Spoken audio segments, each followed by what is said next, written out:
આપણા મગના દાળના કચોરી બની ગઈ, બહુ ટેસ્ટી બનેલા છે। આજે આપણે કચોરી બનાવવાના છે, મગની દાળની કચોરી બનાવવાની છે। તો એના માટે આ 2 વાટકી મેંદા લીધા છે, 2 વાટકી મેંદા લીધા છે।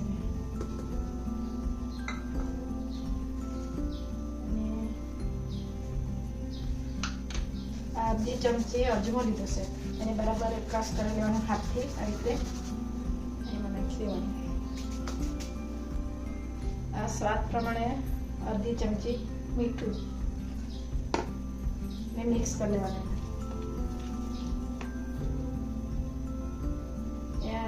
અડધી વાટકી ઘી, એને બરાબર મિક્સ કરી લેવાનું। આવી રીતે બરાબર હાથ પર ચોળી લેવાનો, મસ્ત મિક્સ થઈ જાય। એકદમ ખસ્તી ફૂલેલી બનાવવાનું આપણે, આવી રીતે મુઠ્ઠી વાળાથી છે એટલે મસ્ત બની। 1 ગ્લાસ પાણી લીધું છે ને 1 કપ, એને આપણે થોડું પાણી નાખીને બાંધી દેવાનું, જેટલું પાણી જાય એટલું। વધારે પાણી નહીં નાખવાનું તો પતલું થઈ જાય, એટલે થોડું પાણી નાખીને આપણે બાંધવાનું।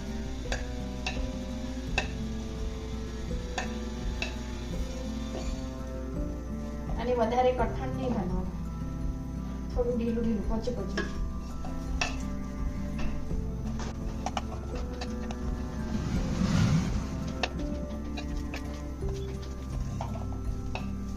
રોટલી કરતા હોય આપણે લોટ જરાક ઢીલું રાખવાનું, રોટલી જેવું નહીં, જરાક ઢીલું રાખવાનું રોટલી। એનું ધ્યાન રાખવાનું, બરાબર સારું બને આપણે કચોરી આવી રીતે બનવાની।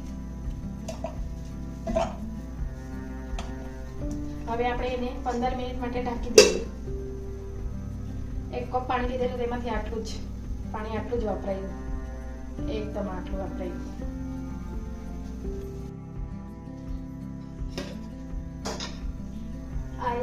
આ વાટકી ભરીને મેં મગની દાળ લીધેલી, એને 4-5 વખત ધોઈ કાઢેલું અને 3-1 કલાક ખારું એને મેં બોળાવી દીધેલું। હવે એને આપણે પીસી કાઢીએ મિક્સરમાં આપણે ક્રશ કરી દઈએ।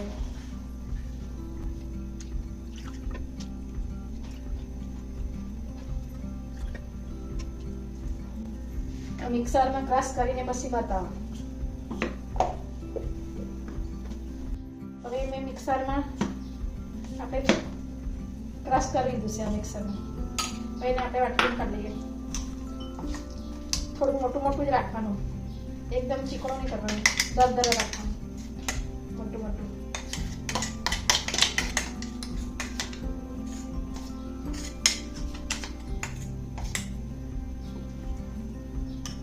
હવે આપણે મસાલા બનાવશું કચોરી માટે।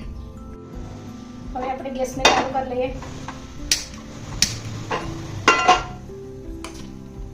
એમાં 4 માપ મેં તેલ વાટકીમાં કાઢી મૂકેલું, નાખી દઈએ।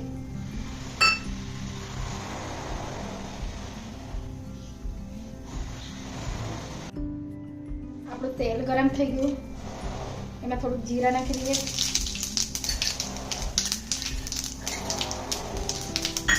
ચમચા આદુના પેસ્ટ,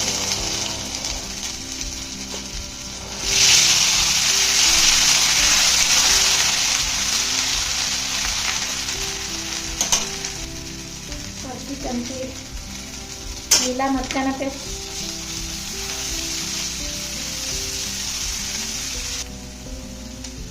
અડધી ચમચી જેટલું ગરમ મસાલા, અડધી ચમચી ધાણા પાવડર, અડધી ચમચી જીરા પાવડર, અડધી ચમચી હલ્દી, બરાબર શેકી દેવાનું। થોડુંક લાલ પાવડર, લાલ મરચું પાવડર, અડધી ચમચી વાટેલું લાલ મરચું પાવડર, મોટું વાટેલું છે। એમાં હવે 3 ચમચી માપીને મૂકેલું મેં બેસન, અડધી ચમચી મીઠું સ્વાદ પ્રમાણે, એને બરાબર શેકી લેવાનું. ચણાના લોટના બેસનને ડીમ પર બરાબર શેકી લેવાનું. એકદમ સુગંધ આવે ત્યાર સુધી શેકવાનું. થોડું હિંગ નાખી દઈએ, ચપટી જેટલી. હવે આ ક્રશ કરેલી દાળને આપણે એમાં નાખી દઈએ, એટલે આપણે શેકી લેવાનું બરાબર. એને પણ આપણે બરાબર શેકી લેવાનું. ધીમ ગેસ પર બરાબર શેકી લેવાનું. ફૂલ નહીં કરવાનું તો બળી જાય, શેકાય નહીં બળી જાય. એટલે ડીમ પર બરાબર શેકવાનું.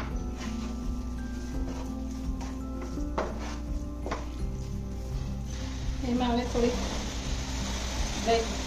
બેકિંગ સોડા નાખી દઈએ. બેકિંગ સોડા બધાને નાખતા છે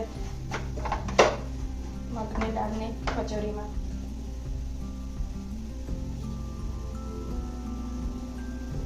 આ 1 ચમચી ચાટ મસાલો નાખી દઈએ, એનાથી ટેસ્ટ બહુ મસ્ત આવે. આ કસ્તુરી મેથી એને જ આપણે ક્રશ કરી નાખીએ.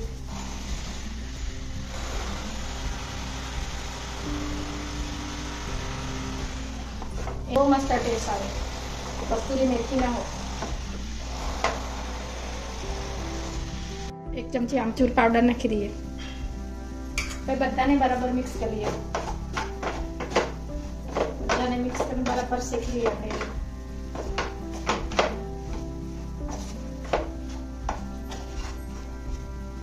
શેકવાનો એટલે ટેસ્ટ સારો આવે. આપણું આ શેકાઈ ગયું. હવે મસ્ત પીળપીળ થઈ ગયું એકદમ. હવે એને આપણે ઠંડુ કરવા મૂકી દઈએ થોડી વાર. ગેસને બંધ કરી દઈએ. આપણે લુવા બનાવી લઈએ એને.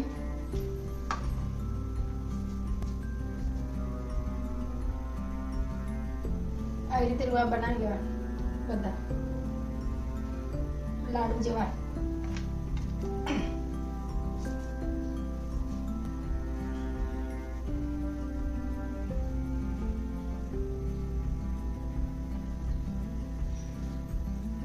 આવી રીતે બધા લાડુ બનાવીને લાડુ જેવા લુવા બનાવીને પછી બતાવવા તમને. લુવા બી બનાવી લીધા બધા.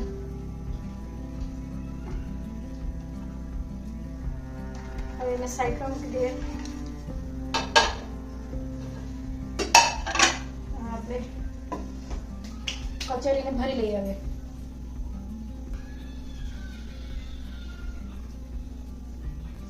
અહીંયા ખાડો પડવાનો, આવી રીતે કરવાનો.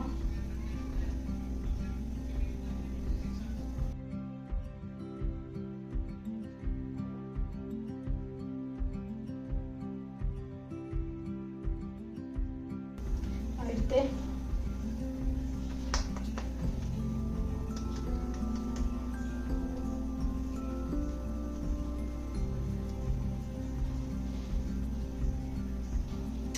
આવી રીતે બધી બનાવી લેવા. પછી મેં બતાવવા તમને. આ બધી કચોરી મેં ભરી લીધી.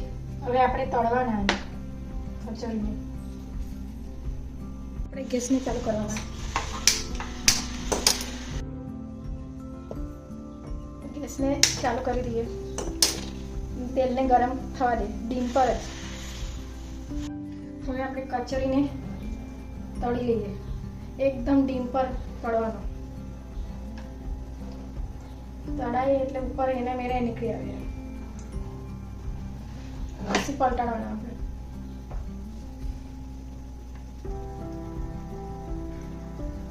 ચાર આપણે નાખી દઈએ તળવાનું એકદમ ડીમ પર. પછી તળાય એટલે ઉપર આવે ત્યારે પલટાડવાના. 5 મિનિટ થાય જ પછી પલટાડવાના. હવે એને આપણે પલટાવી દઈએ. ઉપર જેવી આવી ગઈ એને પલટાડવાના.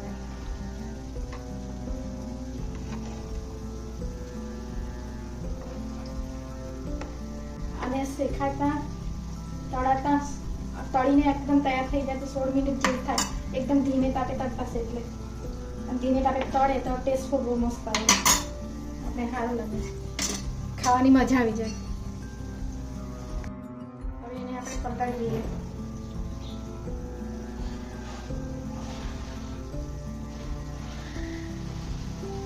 ધીરે ધીરે તળવા દેવાના. અંદરથી બરાબર શેકાઈ ગઈ. હવે આપણે 4 કેમ ફૂલ ગેસ કરે ફાસ્ટ, થોડુંક જ, વધારે નહીં એટલે જલ્દી જલ્દી કાઢી લઈએ. હવે ખાલી કલર લાવવા માટે થોડુંક એકદમ મીડિયમ કરી દઈએ. એકદમ ડીમ પર કરેલી હતી તો હવે મીડિયમ પર શેકવાનું. હવે કચોરીને આપણે કાઢી લઈએ.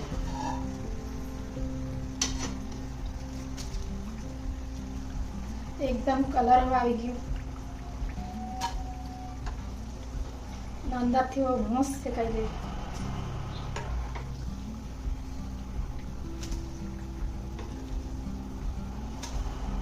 હવે થોડી વાર ગેસને બંધ કરી દઈએ. તેલને જરાક ઠંડુ કરી દઈએ. તેલ આપણું જરાક નરમ થઈ ગયું. હવે આપણે પાછું ગેસને ચાલુ કરીએ. પાછું ડીમ પર નાખી દઈએ.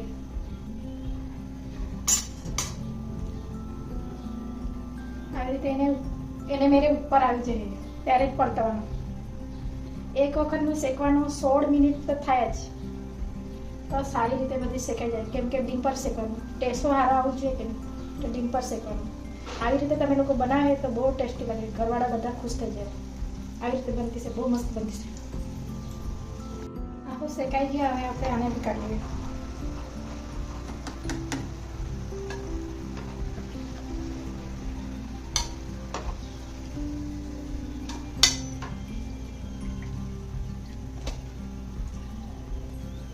આ બધા શેકાઈ ગયા. આપણા મગના દાળના કચોરી બની ગઈ. બહુ ટેસ્ટી બનેલા છે. તમે હું બનાવીને ખાઈ જાય. ઘરના લોકો બહુ ખુશ થઈ જાય બનાવવા. અને કોમેન્ટ કરજો ને શેર કરજો ને લાઈક કરજો.